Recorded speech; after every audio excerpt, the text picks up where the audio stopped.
afternoon. Thank you for joining us for our second, what we're calling sort of mini concert. Before I talk about today's program, I do want to get in a couple of plugs. So one is the Bell Choir. We meet every week, so either on a Saturday or a Sunday. This week we're meeting on Sunday. Next week we'll meet on Saturday. We usually meet an hour and a half before either the 5 p.m. or the 11 o'clock Mass. It is a way that we're still sort of able to have music ministry, participate during Mass, and so we really love to have any level of sort of musical skill, musical interest be part of that, because it's a really wonderful, I have a member I support there. It's a really wonderful ministry, and a lot of people, the more people we have, the better it goes. You can do much more rich arrangements. I also want to plug the concert that we have coming after this one, which is a cantata by Vaughan. It's an Advent-themed cantata. We're going to invite some of our friends. So we're going to have a couple more people singing. We're going to have a few instrumentalists, socially distanced. And that one is going to be on November 28th, which is Thanksgiving weekend, the Saturday, again at 4 o'clock before Mass. Today we're going to be presenting 10 Blake songs by Vaughan. Vaughan Williams was born at the end of the 19th century, and he's sort of part of the sort of new school of British composers that also had Benjamin Britten and Gustav Holst. The program you're going to be hearing today, based off, and Ali's going to talk a bit about the text, it's going to be based off of these Blake songs, which are very humanist in nature. Some are secular, some are sacred, but it's probably some of the more challenging music in terms of hearing it that we're going to be presenting at these concerts, because it really is about text painting. In the 20th century, composers moved away from sort of the normal form of like, oh, we're going to have an accompaniment that plays chords behind the singer, and more toward text painting. So trying to make the music speak to what the text is saying. And that became more and more important, both in opera and in art song, to really try to paint a realistic picture of what the text is talking about. And that's really what's happening here. Rather than playing the piano, he wrote this for oboe or soprano instrument. I'm going to be playing the violin, and you'll notice that the violin isn't really supporting Ali in the way that the piano will. It's more painting a second picture. It's also sort of a character that's supposed to be narrating the poetry.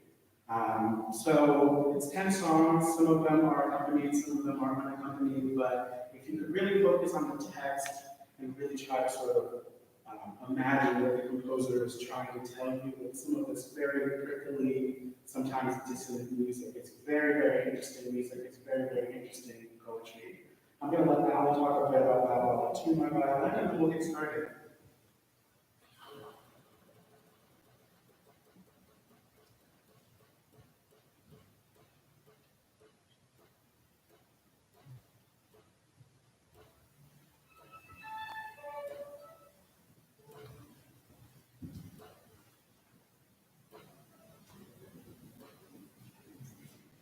Before we continue, for those of you who are watching us live streaming, we wanted to let you know this is sort of a different setup than we normally have for live streaming. Unfortunately, our camera at the back of the sanctuary was not able to connect to YouTube, an issue that we've been having sort of on and off.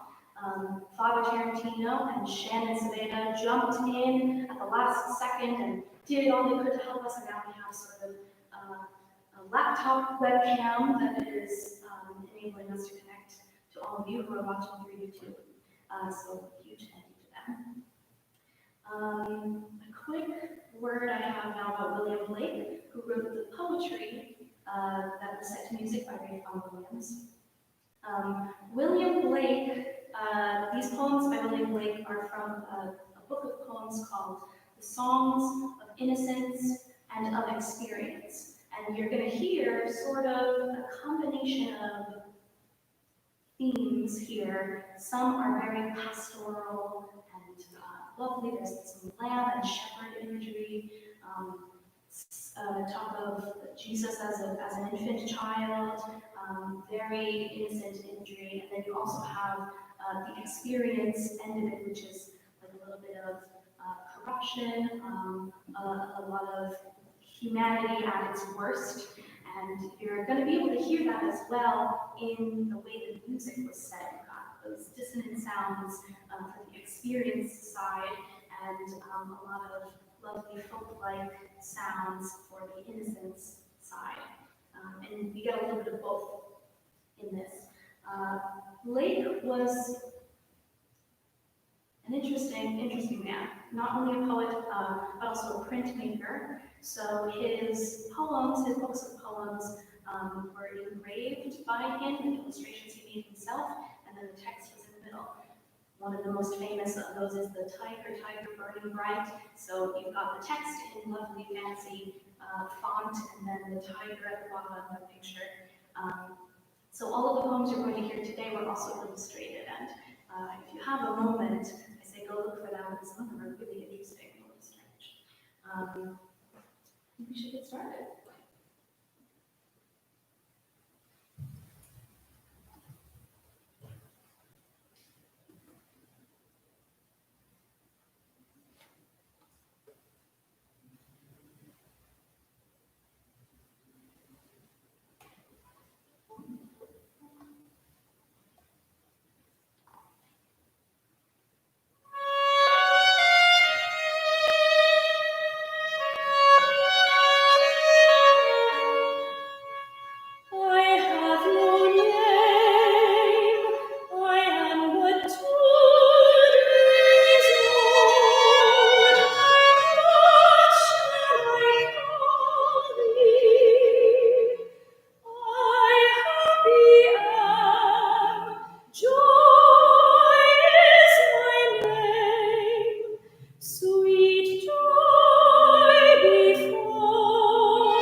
Little lamb who made thee,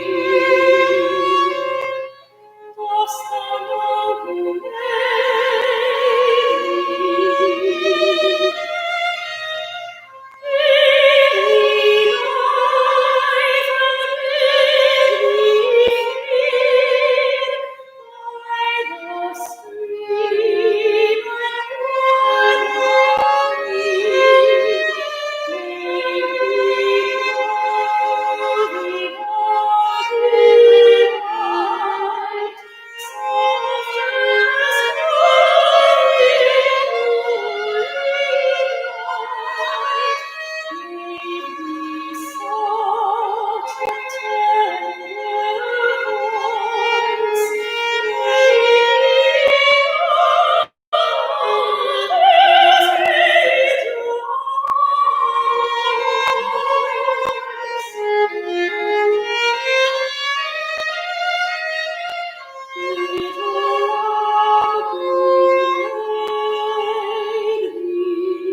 it. The next one is Walk It Out, cantata by Vaughan. November 28th. Be here or find us, we'll figure out how to get it to you somehow if we have to do this sort of setup, and we really appreciate it. And I want to thank Father again, who I'm sure is somewhere, for allowing us to do this and always being helpful with the setup. And thank you guys so much for coming. We appreciate sharing this stuff with you.